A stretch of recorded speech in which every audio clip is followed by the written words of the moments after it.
আসসালামু আলাইকুম বন্ধুরা, জুম্মা মোবারক। সবাই নিশ্চয়ই ভালো আছেন। আলহামদুলিল্লাহ, আমি আতিক। তো আজকে কথা বলবো যারা পাখি সেক্টরে ফিউচার খোঁজেন বা যারা পাখি সেক্টর নিয়ে দুশ্চিন্তা করেন বা হতাশাগ্রস্ত, যারা 2-5 জোড়া পাখি পেলে আসলে অনেকটা সেল নিয়ে টেনশন করেন। তো তাদের বিষয়ে নিয়ে কিছু কথা বলি। সেটা হচ্ছে যে পাখি সেক্টরটা দিন দিন এটাকে ডেভেলপ করছে। বাট আমি এই 10 বছর পাখি পালার অভিজ্ঞতা থেকে যে জিনিসটা দেখেছি, যারা একসময় বাজরিকা পালতো তারা তাদের খামারে এখন কোনো রিংনেট মেকাও পর্যন্ত আছে। এবং যারা বারান্দায় পাখি পালতো তাদের এখন একটা সুন্দর এভিয়ারি আছে। তবে তারা ডেভেলপ করছে। তো ঝরে গেছে কারা? যারা হঠাৎ করে এসেছে, যেখান থেকে সেখান থেকে রানিং পাখি উড়ো ধুড়ো কিনছে, পাখি বিট করাতে পারেনি, অনেক হাই দামে পাখি কিনছে, পরে যে পাখি ডিম বাচ্চা করাতে পারেনি সে পাখি তারা সেল করে দিছে। তারপরে হতাশাগ্রস্ত হয়ে মুখ ফিরিয়ে এই সেক্টর থেকে চলে গেছে।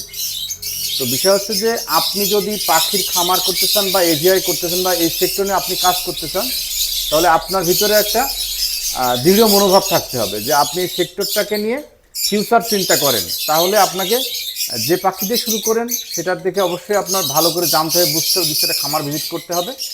এবং এই পাখির সেক্টরটা পুরোটা সেলটা হচ্ছে অনলাইনে। আপনাকে ফেসবুকে, অনলাইন ইউটিউব বলেন আর ফেসবুক বলেন, টিকটক বলেন, এখানে আপনাকে অ্যাক্টিভ থাকতে হবে। তা না হলে আপনি পাখি সেল করতে পারবেন না, ন্যায্য দাম পাবেন না।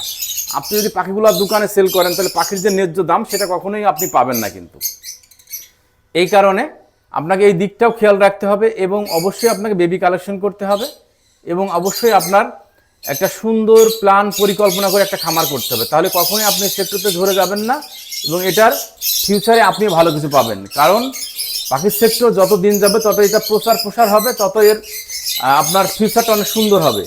এখন বিভিন্ন জেলা পর্যায়ে বিভিন্ন আপনার গ্রুপ হয়েছে বা বিভিন্নভাবে সেমিনার হচ্ছে বা প্রদর্শনী হচ্ছে, বা এটা কিন্তু এখন গভর্নমেন্টও এটাকে খুব সুন্দর দৃষ্টিকোণ থেকে দিচ্ছে। বাণিজ্য মেলায় যারা পাখি পালে বা প্রাণী সম্পদ অধিদপ্তরে যে প্রদর্শনী মেলাগুলো হয় সেখানেও কিন্তু আমাদেরকে ইনভাইট করা হয়।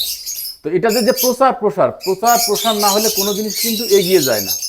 তো ইনশাল্লাহ এটার ফিউচার অনেক ভালো, বর্তমানেও ভালো অবস্থান আছে। তো যারা আমরা পাখি পালছি বা পাখি পালতে চাচ্ছি তারা কোনোভাবে দুশ্চিন্তা করবেন না। ইনশাল্লাহ আগামীতে এই সেক্টরটা আরও ভালো দিকে যাবে এবং আরও ভালো কিছু উপহার দেবে। তবে যারা নতুন মানুষ বা যেটা যারা শুরু করতে চাচ্ছেন তাদেরকে আমি বলবো আপনারা মিডিল রেঞ্জের পাখি কিনবেন। আগে পাখিকে ব্রিড করানো শিখাইতে হবে।